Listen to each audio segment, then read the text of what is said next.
Praise lord అమ్మా, praise lord. Good morning. ప్రభువైన యేసుక్రీస్తు నామములో ఈ ఉదయకాలపు శుభవందనాలు మీ అందరికీ చెప్తున్నాను. అమ్మా, అందరూ బాగున్నారా? ఎలా ఉన్నారా?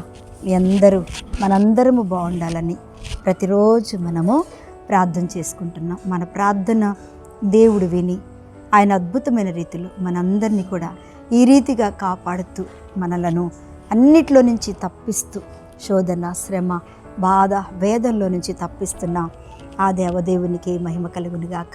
అందరం కలిసి ఒకసారి స్తోత్రం చెల్లిద్దామా? మీరు ఏ టైంలో విన్నా సరే, ఉదయమా, మధ్యాహ్నమా, సాయంకాలమా, మీకు సమయం దొరికినప్పుడు, మీకు ఖాళీ దొరికినప్పుడు, ఎప్పుడైనా సరే దేవుని వాక్యం వింటున్నప్పుడు ఒక్కసారి దేవునికి స్తోత్రం చెల్లించండి. ఆమేన్, హల్లెలూయా. మంచిదిరా. ఈరోజు దేవుడు మనతో మాట్లాడే వాక్యం నిన్నటి దినమున మట్టల ఆదివారం అనగా క్రైస్తవులందరూ కూడా ఆ రాజులకు రాజైన ఆ రాజును, ఆ ప్రభుని గణపరిచిన మంచి దినం కదా. దేవునికి స్తోత్రం. అమ్మా, పిల్లలతో కుటుంబంతో వెళ్ళావా? నిజంగా ముఖ్యమైన పండుగ అది మనకి. మట్టల ఆదివారం అనగా సువార్త ప్రకటించేది. రెండోది ఏంటో తెలుసా? మట్టల ఆదివారం అనగా దేవుని ఊరేగింపు. ఆమేన్.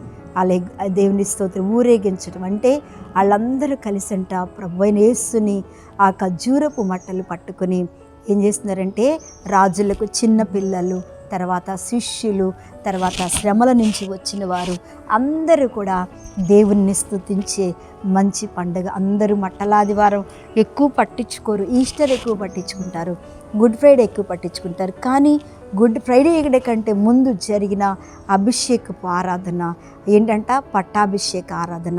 ఆ రాజు కదండి. ఇక్కడ చూడండి దేవుని బిడ్డ, మత్తయి సువార్త 21వ అధ్యాయంలో మనం 1వ వచనం చదివినట్టయితే, తరువాత యెరూషలేమునకు సమీపించి ఒలీవ కొండ దగ్గరకు ఉన్న బెత్ఫగేకు వచ్చినప్పుడు యేసు శిష్యులలో ఇద్దరిని చూశాడు. ఎక్కడి నుంచి వస్తున్నాడు ఆయన? ఎరుకో నుంచి అద్భుతమైన కార్యం చేస్తూ, స్వస్థపరుస్తూ, ఆయన అనేకుల మీదకు ఆయన వస్తూ యెరూషలేముకి వచ్చాడు. అక్కడికి వచ్చినాక శిష్యులతో చెప్తున్న మాట ఏంటంటే, 2లో మీ ఎదుట ఉన్న గ్రామమునకు వెళ్ళి అక్కడొక కట్టబడి ఉన్న ఆ గాడిద పిల్లను తీసుకొని రండి అన్నాడు కదండి. ఎవరినంట? మీ కొరకు కట్టబడి ఉన్న ఒక గాడిద పిల్లను మీరు తీసుకొని రండి. ఎందుకు గాడిద పిల్లను తీసుకురమ్మన్నాడు దేవుని బిడ్డలారా? ఎందుకు గాడిదను దేవుడు ఎంచుకున్నాడంటాడు? ఆయన రాబోతున్న రోజుల్లో ప్రభువైన యేసు గుర్రం మీద రాబోతున్నాడు కదండి.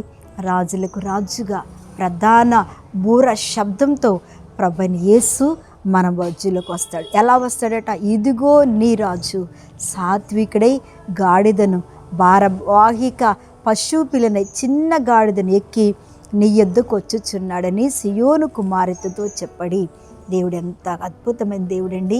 ఆ రాజు దీనులను ఎన్నుకున్నాడు కదండి. దేవునికి స్తోత్రం. నిజంగా అన్నీ ఉండి కూడా చాలామంది దీనులుగా ఉంటారు. గొప్ప గొప్ప ఆఫీసర్లు, గొప్ప గొప్ప కలెక్టర్లు, గొప్ప గొప్ప డాక్టర్లు కూడా ఈ రోజున దేవుని ఎదుట కూర్చొని ఆరాధిస్తూ, ఆ రాజు వీళ్ళు సాత్వికులై ఏంటంట దేవుణ్ణి చూసేవారే చక్కగా కూర్చొని ఆయన 5వ అధ్యాయంలో మనం చదువుతున్నాం కదా.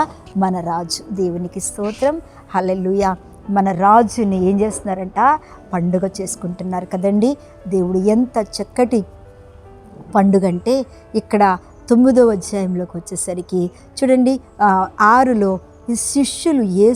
శిష్యులు వెళ్ళి యేసు తమకు ఆజ్ఞాపించిన ప్రకారం చేశారు. ఏం చేశారు?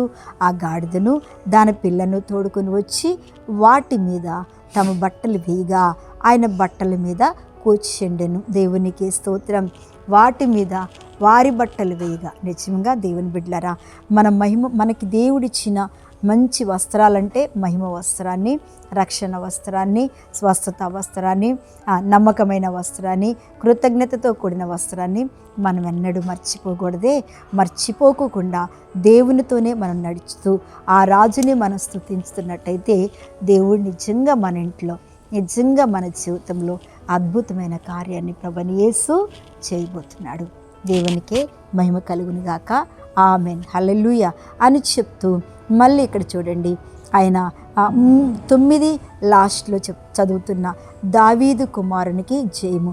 అక్కడేమో రాజు సాత్వికుడే గాడిద పిల్ల మీదకి ఎక్కాడు. ఇక్కడేమో వీరందరూ ఊరేగిస్తున్న సమయం ఏంటంటే దావీదు కుమారునికి జయము, జయం. నిజంగా ఆ దేవుణ్ణి కలిగిన మనందరికీ ఈ రోజున జయము కలుగుతుంది.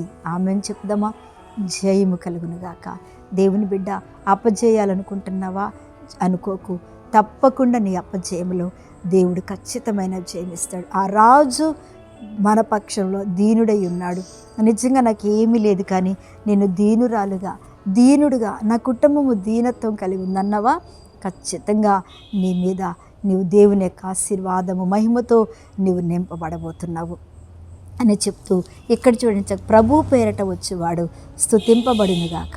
సర్వోన్నతమైన స్థలముల్లో దేవునికి జయము అని కేకలు వేచుండ్రి. ఏంటంటే సర్వోన్నతమైన స్థలముల్లో దేవునికి జయము అని వారు కేకలు వేస్తున్నారు. ఏ బిడ్డ, కుమారుడా, ఎక్కడ కేకలు వేస్తున్నావో? దేవా, ఎందుకు నాకు ఈ బాధలు, ఎందుకు నాకు ఈ అనారోగ్యం, ఎందుకు నాకు ఇలాంటి పరిస్థితులు అని కేకలు వేస్తూ ఉన్నావా? తప్పకుండా ఆ రాజు, ఆ నీతిమంతుడు, ఆ పరిశుద్ధుడు, ఆ ఘనత పొందుకుంటూ ఆ గాడిద మీద ఎక్కి వస్తున్న ఆ గాడిదలు మనమే. చెప్పండి, ఎవరమంటండి? ఆ గాడిదలమైన మనమే. దేవుడు మన విజ్ఞాపన ప్రార్థన విని తప్పకుండా మనలను ఆశీర్వదించబోతున్నాడు. అందరు కళ్ళు మూసుకోండి. ఎవరైనా బాగోకపోతే చేయి పెట్టుకోండి. ఒకవేళ బాధ సమస్యలు ఉంటే మీ కుడి చేతిని పైకెత్తండి. విశ్వాసం ఉంచండి. అమ్మ, ఎవరు ప్రార్థన చేసినా ప్రార్థన వినే దేవుడు ఆయన మాత్రమే. కార్యం ఆయనే చేస్తాడు. మహిమ ఘనత కూడా ఆయనకే చెల్లునుగాక. ప్రార్థన చేస్తున్నాం. మహాపరిశుద్ధుడా, మహిమ కలిగిన తండ్రి, ఎంతమంది ఏకీభవిస్తున్నారు ప్రభు, బిడ్డలందరినీ దీవించి నా ప్రభా, ఈ ప్రార్థనలో మీరు ఏకీభవిస్తుండగా ప్రతి ఒక్క బిడ్డను దీవించి స్వస్థపరిచి దేవా, బంధకాలు తొలగించి శోధన నుంచి విడిపించి మంచి ఆరోగ్యముతో సంతోషముతో దుఃఖం నుంచి విడిపించి మీరు వారికి నెమ్మదిని సమాధానమును దయచేయమని యేసు నామమున అడుగుచున్నాను తండ్రి. Amen, amen. Praise the Lord. అమ్మ, రేపటి దినమున అమ్మ, ఈరోజు ఉదయకాలంన మీటింగు అని మేము ప్రకటన చేశాము, కానీ ఈరోజు మన మంగాచారి గారు వస్తున్నారు.